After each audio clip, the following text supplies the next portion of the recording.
नमस्कार दोस्तों, स्वागत है आपका आज के मुख्य समाचार में, जिसमें सबसे पहली और बड़ी खबर में आपको बताएंगे कि अग्निवीरों को लेकर बड़ा बदलाव करने की तैयारी में सरकार। जवानों को होगा बड़ा फायदा। खबर में आगे जिक्र होगा कि हरियाणा में बीजेपी की पहली लिस्ट आते ही मची भगदड़, दना रहे इस्तीफे। किस किस ने छोड़ी पार्टी, आपको बताएंगे। खबर में आगे जिक्र होगा कि हरियाणा बीजेपी में भूचाल, अब रणजीत सिंह चौटाला ने मंत्री पद से दिया इस्तीफा, कहा हर हाल में लड़ूंगा चुनाव। खबर में आगे जिक्र होगा कि योगी और अखिलेश के बीच हुई बयानों की जंग, डीएनए, भेड़िया और बुलडोजर पर आमने सामने आए दोनों नेता। और इसी के साथ आगे जिक्र होगा कि शिवाजी की मूर्ति पर पीएम मोदी के माफी मांगने के पीछे कई वजह, महाराष्ट्र में बोले राहुल गांधी। इसी प्रकार की तमाम बड़ी खबरें आपके लिए लेकर आए हैं, लेकिन उससे पहले आप अभी इस वीडियो को कीजिए लाइक और चैनल को सब्सक्राइब करके बेल आइकन दबाकर कमेंट में लिखिए जय हिंद। रुक करते हैं सबसे पहली और बड़ी खबर की तरफ। फिर बैकफुट पर मोदी सरकार, विपक्ष के दबाव के बाद अग्निवीरों को लेकर बड़ा बदलाव करने की तैयारी, जवानों को होगा बड़ा फायदा। जी दोस्तों, अग्निपथ योजना की जब से शुरुआत हुई है तब से कांग्रेस पार्टी मोदी सरकार पर इस योजना को लेकर हमलावर है। हाल में समाप्त हुए लोकसभा चुनाव में अग्निपथ योजना विपक्ष के सबसे अहम मुद्दों में से एक था। लोकसभा चुनाव के दौरान कांग्रेस नेता राहुल गांधी ने भी ऐलान किया था कि अगर हमारी सरकार आएगी तो हम इस योजना को हटा देंगे। ऐसे में अब विपक्ष के दबाव के बाद केंद्र की मोदी सरकार अग्निवीर योजना में बड़ा बदलाव करने जा रही है। रक्षा मंत्रालय अग्निवीरों की नौकरी की अवधि बढ़ाने पर विचार कर रही है और साथ ही साथ केंद्र सरकार अग्निपथ योजना कई प्रकार के बदलाव कर सकती है। रक्षा मंत्रालय के सूत्रों के हवाले से खबर आ रही है कि अग्निवीरों को सेवा में बनाए रखने की सीमा बढ़ाने को लेकर चर्चाएं जारी हैं और इसके बाद 4 साल की सेवा पूरी कर चुके ज्यादा अग्निवीर सेना का हिस्सा बने रहेंगे। और फिलहाल यह आंकड़ा 25% है। कहा जा रहा है कि सैन्य जानकारों का मानना है कि 25% रिटेन करने की सीमा पर्याप्त नहीं है। रुक करते हैं अगली ब्रेकिंग न्यूज की तरफ। हरियाणा में बीजेपी की पहली लिस्ट आते ही मची भगदड़, दना रहे इस्तीफे। किस किस ने छोड़ी पार्टी, आपको बता दें दोस्तों। हरियाणा विधानसभा चुनाव के लिए सत्तारूढ़ भारतीय जनता पार्टी ने शाम को 67 उम्मीदवारों की लिस्ट जारी कर दी और इस लिस्ट के जारी होते ही हरियाणा भाजपा में भगदड़ मच गई है। भाजपा किसान मोर्चा के प्रदेश अध्यक्ष से लेकर पार्टी के उपाध्यक्ष और कई पूर्व विधायकों ने भी अपने पदों से इस्तीफा दे दिया है। इनमें से कुछ के विपक्षी कांग्रेस में शामिल होने की भी चर्चा है।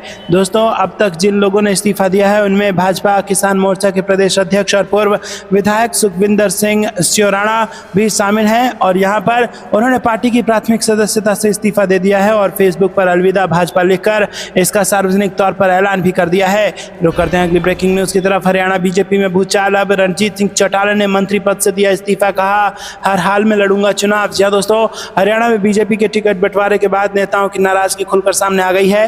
कैबिनेट मंत्री चौधरी रणजीत सिंह चौटाला ने मंत्री पद से इस्तीफा दे दिया। रानिया विधानसभा से बीजेपी द्वारा टिकट नहीं देने से चौटाला नाराज हैं और उन्होंने कहा कि हर हाल में मैं रानिया विधानसभा से चुनाव लड़ूंगा। बता दें कि रणजीत सिंह चौटाला विधानसभा चुनाव में फिर से रानिया विधानसभा सीट से चुनाव लड़ने की इच्छा उन्होंने जताई थी, लेकिन बीजेपी ने उनकी जगह शीशपाल कंबोज को टिकट दे दिया, जिससे नाराज होकर उन्होंने पार्टी से इस्तीफा दे दिया है। रणजीत सिंह चौटाला ने कहा कि बीजेपी ने मुझे डबवाली से चुनाव लड़ने का ऑफर दिया था, लेकिन मैंने ठुकरा दिया। रोड शो दिखाकर अपना शक्ति प्रदर्शन करूंगा। उन्होंने कहा भले ही किसी दूसरी पार्टी से लड़ूं या आजाद उम्मीदवार के तौर पर चुनाव लड़ूं, लेकिन लड़ूंगा जरूर। बता दें कि बुधवार को टिकट बंटवारे के बाद से बीजेपी के 5 बड़े नेता इस्तीफा दे चुके हैं। रुक करते हैं अगली ब्रेकिंग न्यूज की तरफ। योगी और अखिलेश के बीच हुई बयानों की जंग, डीएनए, भेड़िया और बुलडोजर पर आमने सामने आए दोनों नेता। जी हां दोस्तों, यूपी के मुख्यमंत्री योगी आदित्यनाथ और पूर्व मुख्यमंत्री अखिलेश यादव बयानों के जरिए आमने सामने आ गए हैं। दोनों ही नेताओं ने बुलडोजर, भेड़िए और डीएनए पर आरोप प्रत्यारोप किए। मामला निजी हमलों तक पहुंच गया है। योगी ने बहराइच के भेड़िए की तुलना 2017 के पहले यूपी में चल रही प्रदेश की सरकार से की और इस पर अखिलेश यादव ने पलटवार किया।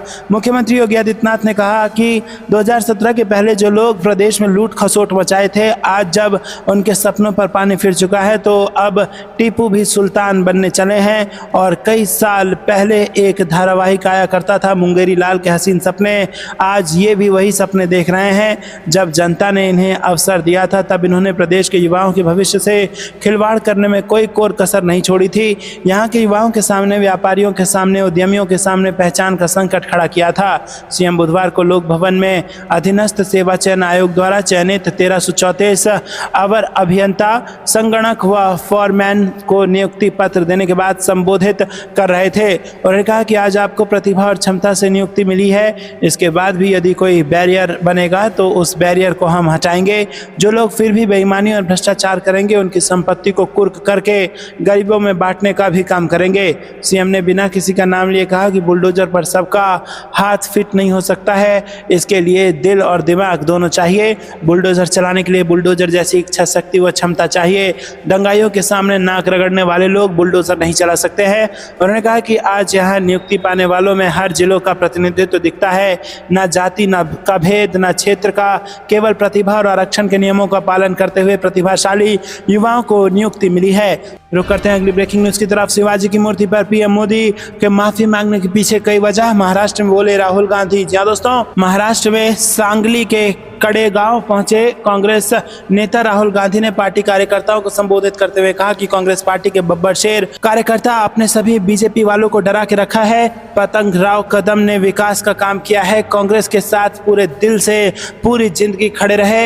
इंदिरा गांधी चुनाव हारी तब भी कदम उन्हीं के साथ थे, रात 2 बजे मीटिंग बुलाई थी। दोस्तों, राहुल गांधी ने बीजेपी और आरएसएस पर निशाना साधते हुए कहा कि बीजेपी आरएसएस के लोग कहते थे कि हम जाति जनगणना के खिलाफ हैं, हमने दबाव डाला और कुछ दिन पहले आरएसएस ने कहा कि हाँ, जाति जनगणना जरूरी है। अगर आप आज कह रहे हो कि ये जरूरी है तो पिछले 6 महीने में आप क्या कर रहे थे। उन्होंने आगे कहा कि कुछ भी हो जाए, कांग्रेस और हमारा गठबंधन जातिगत जनगणना करवाएगी, क्योंकि हम जानना चाहते हैं कि इस देश के धन का फायदा किसको हो रहा है और किसको नहीं हो रहा है। राहुल गांधी ने कहा कि लड़ाई विचारधारा की है। एक तरफ कांग्रेस पार्टी और सब महापुरुष हैं, वो लोग चुने हुए लोगों को फायदा देना चाहते हैं, वो चाहते हैं कि दलित और आदिवासी पिछड़े रहें, वो नफरत फैलाते हैं, भाषा जाति के बीच लड़ाई लगाते हैं। मणिपुर को देखिए, बीजेपी के लोगों ने वहां आग लगाई है, पीएम वहां जा नहीं सकते। उन्होंने आगे कहा कि आज ये लड़ाई कांग्रेस और बीजेपी के बीच की है, इससे पहले ये लड़ाई फुले और शिवाजी ने लड़ी थी और यही आइडियाज हमारे संविधान में है। राहुल गांधी ने कहा कि आज हमने कदम जी की मूर्ति का उद्घाटन किया। मैं सोच रहा था कि उन्होंने 60 साल आपके साथ मोहब्बत के साथ काम किया और इतने दिनों में उन्होंने आपसे कभी माफ़ी नहीं मांगी, क्योंकि ज़रूरत नहीं पड़ी। माफ़ी वही मांगता है जो गलत काम करता है। उन्होंने आगे कहा कि कुछ दिन पहले शिवाजी महाराज की मूर्ति बनाई गई। मैंने अखबार में पढ़ा कि प्रधानमंत्री ने कहा कि मैं शिवाजी महाराज से माफ़ी मांगता हूँ। अब मैं ये समझना चाहता हूँ कि उन्होंने माफ़ी क्यों मांगी। इसके अलग अलग कारण हो सकते हैं। पहला कारण ये हो सकता है कि इसका ठेका आरएसएस से एक व्यक्ति को दिया गया। राहुल गांधी ने कहा कि दूसरी गलती हो सकती है कि मूर्ति के बनने में भ्रष्टाचार हुआ, चोरी हुई और शायद प्रधानमंत्री इसके लिए माफ़ी मांग रहे हैं कि मैंने जिसको ठेका दिलवाया उसने भ्रष्टाचार किया और महाराष्ट्र के लोगों से चोरी की। तीसरा कारण हो सकता है कि आपने शिवाजी की याद में मूर्ति बनाई और इतना भी ध्यान नहीं दिया कि वो मूर्ति खड़ी रहे। राहुल गांधी ने कहा कि मैं आपको गारंटी देता हूं कि कदम जी की जो मूर्ति बनी है ये आप 60-70 साल बाद आइएगा तब भी वो यहाँ देखेगी। उन्होंने आगे कहा कि प्रधानमंत्री को शिवाजी महाराज से माफ़ी नहीं मांगनी चाहिए, बल्कि महाराष्ट्र के हर एक इंसान से माफ़ी मांगनी चाहिए और उन्हें ये भी समझना चाहिए कि सिर्फ 2 लोगों की सरकार क्यों चलाते हैं। रुक करते हैं अगली ब्रेकिंग न्यूज़ की तरफ।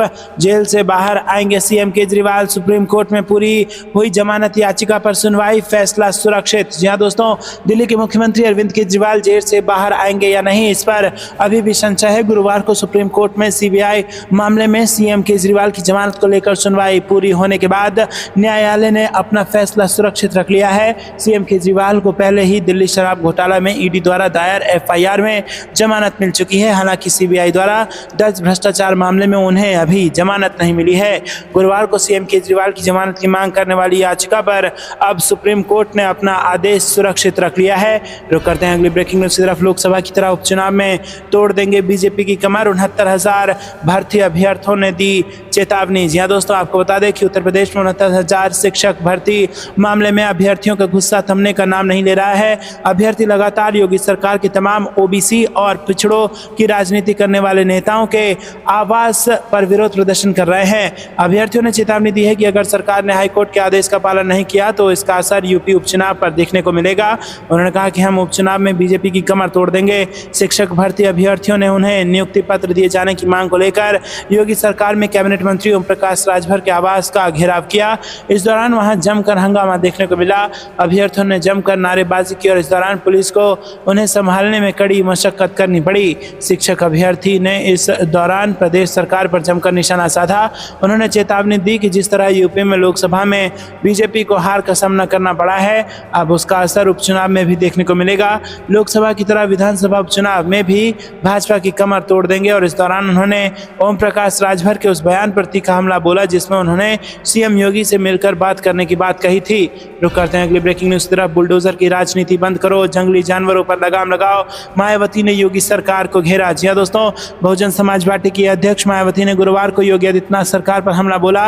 उन्होंने कहा कि वो बुलडोजर की राजनीति बंद करें और जंगली जानवरों से निपटने के लिए रणनीति बनाएं जो मानव बस्तियों में घुसकर लोगों पर हमला कर रहे हैं। गुरुवार को उन्होंने सोशल मीडिया पर पोस्ट करते हुए लिखा कि यूपी के कुछ जिलों में जंगली जानवर बच्चों, बुजुर्गों और युवाओं पर हमला कर रहे हैं। सरकार को इसे रोकने के लिए आवश्यक कदम उठाने चाहिए क्योंकि मजदूरों और गरीब लोग अपने जानवरों के लिए चारे का इंतजाम नहीं कर पा रहे हैं। सरकार को जंगली जानवरों से निपटने के लिए रणनीति बनानी चाहिए। मायावती ने सरकार और समाजवादी पार्टी से यह भी कहा कि वो बुलडोजर की राजनीति को सुप्रीम कोर्ट पर छोड़ दे, जहां न्याय मिलने की पूरी उम्मीद है। न्यायमूर्ति BR गवई और KV विश्वनाथ की पीठ ने सोमवार को टिप्पणी की थी कि किसी का घर सिर्फ इसलिए कैसे गिराया जा सकता है क्योंकि वो आरोपी है, भले ही वो दोषी हो, फिर भी कानून द्वारा निर्धारित प्रक्रिया का पालन किए बिना ऐसा नहीं किया जा सकता। इस टिप्पणी के बाद मुख्यमंत्री योगी आदित्यनाथ और उनके पूर्ववर्ती अखिलेश यादव के बीच तीखी नोकझोंक हुई। आदित्यनाथ ने अपनी सरकार की बुलडोजर कार्रवाई को बहादुरी भरा बताते हुए उसका बचाव किया, जबकि यादव ने उन्हें चुनौती दी कि अगर उन्हें अपने दृष्टिकोण पर इतना भरोसा है तो वो बुलडोजर चुनाव चिन्ह पर चुनाव लड़े। मायावती ने एक निजी एम्बुलेंस में एक महिला के साथ दुष्कर्म की कोशिश का भी उल्लेख किया और सरकार से दोषियों के खिलाफ सख्त कार्रवाई करने का आग्रह किया है। रुक करते हैं अगली ब्रेकिंग न्यूज की तरफ। पेपर लीक पर अब सचिन पायलट ने खोला मोर्चा, कहा चकनाचूर हो जाते हैं सपने। जी हां दोस्तों, पूरे देश में प्रतियोगिता परीक्षाओं में पेपर लीक का मामला सामने आ रहा है, जबकि राजस्थान में भी कई ऐसी प्रतियोगिताएं परीक्षाएं हैं जिसमें पेपर लीक होने की वजह से उम्मीदवारों को काफी नुकसान पहुंचा है। जबकि उम्मीदवार हर प्रतियोगिता परीक्षा के लिए कड़ी मेहनत करते हैं, लेकिन एग्जाम देने के बाद ही पेपर लीक का मामला सामने आता है। इससे मेहनत करने वालों की आत्मविश्वास भी कम होता है। और सचिन पायलट ने भी इस बारे में कहा है कि छात्र प्रतियोगिता परीक्षा में अपनी पूरी ताकत झोंक देते हैं, लेकिन पेपर लीक होने से परीक्षा रद्द हो जाती है तो इससे उनके सपने चकनाचूर हो जाते हैं। सचिन पायलट ने कहा कि प्रतियोगी परीक्षाओं के आयोजन के लिए जिम्मेदार संवैधानिक निकायों की विश्वसनीयता को गंभीर रूप से कमजोर होते देखना निराशाजनक है। ऐसी परीक्षाओं के संचालन और उम्मीदवारों के चयन को सुनिश्चित करने के लिए जिम्मेदार लोग बड़े पैमाने पर भ्रष्टाचार में शामिल हैं। रुक करते हैं अगली ब्रेकिंग न्यूज की तरफ। महाराष्ट्र से बड़ी खबर, संजय राउत बोले जनता के मन में जो चेहरा उसे ही मुख्यमंत्री बनाएंगे, महाविकास अघाड़ी को मिल रहा है बहुमत। जी हां दोस्तों, आपको बता दें कि शिवसेना UBT नेता संजय राउत ने कहा कि जनता के मन में जो चेहरा है जनता उसे ही मुख्यमंत्री बनाएगी। कौन कितनी सीटें जीत रहा है ये बाद में तय होगा, लेकिन ये तय है कि महाविकास अघाड़ी को बहुमत मिल रही है। पहला हमारा काम है कि इस भ्रष्ट सरकार को हटाना, उसके बाद हम मुख्यमंत्री के चेहरे पर भी चर्चा कर सकते हैं। इससे पहले संजय राउत ने बड़ा दावा किया था और उन्होंने कहा था कि महाविकास अघाड़ी के संपर्क में अभी बहुत नेता हैं। उन्होंने इस बात के संकेत दिए थे कि महायुति के बड़े बड़े नेता महाविकास अघाड़ी ज्वाइन करेंगे। संजय राउत ने मीडिया से बातचीत में कहा कि हमारे संपर्क में भी बहुत ही नेता, जल्द ही आपको पता चलेगा कि महाविकास अघाड़ी में महायुति के कितने बड़े बड़े नेता आ रहे हैं। गौरतलब है कि चुनाव से पहले महायुति के घटक दलों के नेताओं का इस्तीफा देने का सिलसिला जारी है। बीजेपी नेता पूर्व मंत्री सूर्यकांत पाटिल, माधवराव किन्हालकर ने शरद पवार गुट ज्वाइन कर लिया था। वहीं सोलापुर से वसंत देशमुख ने भी शरद पवार की पार्टी में शामिल होने की घोषणा कर दी थी। रुक करते हैं अगली ब्रेकिंग न्यूज की तरफ। बिहार से बड़ी खबर, बाढ़ सीट को लेकर JDU भाजपा में टकराव, ज्ञानेंद्र सिंह ज्ञानू और विधान पार्षद संजय सिंह में ठनी। जी हां दोस्तों, बिहार में विधानसभा का चुनाव 2025 के अक्टूबर-नवंबर में होना है, लेकिन चुनाव लड़ने को लेकर नेताओं के द्वारा अभी से ही तैयारी शुरू कर दी गई है। और इसी कड़ी में पटना जिले के बाढ़ विधानसभा सीट को लेकर JDU और भाजपा के बीच टकराव की स्थिति बनती दिख रही है। दरअसल बाढ़ विधानसभा क्षेत्र से वर्तमान में भाजपा के टिकट पर ज्ञानेंद्र सिंह ज्ञानू विधायक हैं, लेकिन अब इस सीट पर JDU के प्रदेश उपाध्यक्ष एवं विधान पार्षद संजय सिंह ने अपनी दावेदारी पेश कर दी है। उन्होंने इस क्षेत्र में चुनाव लड़ने का ऐलान कर दिया है। संजय सिंह ने कहा कि वो हर हाल में बाढ़ से चुनाव लड़ेंगे। बता दें कि संजय सिंह ने अभी पिछले ही दिनों बाढ़ में अपने समर्थकों को जुटाया था। संजय सिंह ने अपने समर्थकों को संबोधित करते हुए ऐलान किया है कि वो हर हाल में बाढ़ विधानसभा क्षेत्र से अगला चुनाव लड़ेंगे। दुनिया की कोई ताकत उन्हें चुनाव लड़ने से नहीं रोक सकती।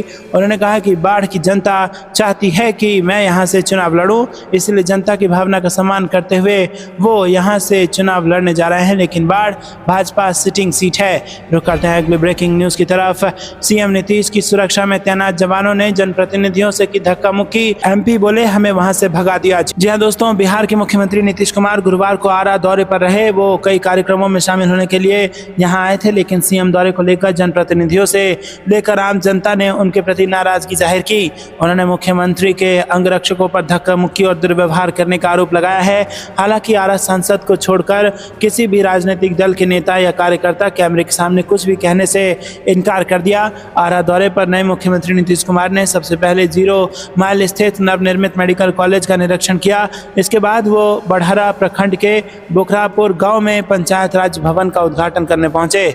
यहां मौजूदा सांसद, विधायक, एमएलसी और अन्य जनप्रतिनिधि मुख्यमंत्री से मुलाकात करने और उनका स्वागत करने के लिए वो उपस्थित थे, लेकिन अंगरक्षकों ने उन्हें सीमा से ना तो मुलाकात करने दी और ना ही तस्वीर खिंचवाने दी। अंगरक्षकों ने उन्हें सीएम से ना तो मुलाकात करने दी और ना ही तस्वीरें खिंचवाने दी। बताया गया कि जैसे ही मुख्यमंत्री नीतीश कुमार कार्यक्रम स्थल पर पहुंचे, उनके आसपास दर्जनों कमांडो ने घेर दिया और स्वागत के लिए सांसद, विधायक, एमएलसी, पूर्व विधायक और जेडीयू के कई नेता गुलदस्ता, अंगवस्त्र और माला लेकर खड़े थे, लेकिन सीएम नीतीश कुमार ने किसी से भी मुलाकात नहीं की, बल्कि उनके अंगरक्षकों ने जनप्रतिनिधियों को धक्का देकर बार बार साइड करने का प्रयास किया। रुक करते हैं अगली ब्रेकिंग न्यूज की तरफ। पत्रकारों पर हमले की निष्पक्ष जांच कराए धामी सरकार, प्रियंका गांधी का बयान। जी हां दोस्तों, ऋषिकेश में पत्रकार योगेश डिमरी पर हुए जानलेवा हमले के मामले का कांग्रेस की राष्ट्रीय महासचिव प्रियंका गांधी ने संज्ञान लिया है। उन्होंने इस मामले में धामी सरकार से प्रकरण की निष्पक्ष जांच कराए जाने की मांग की।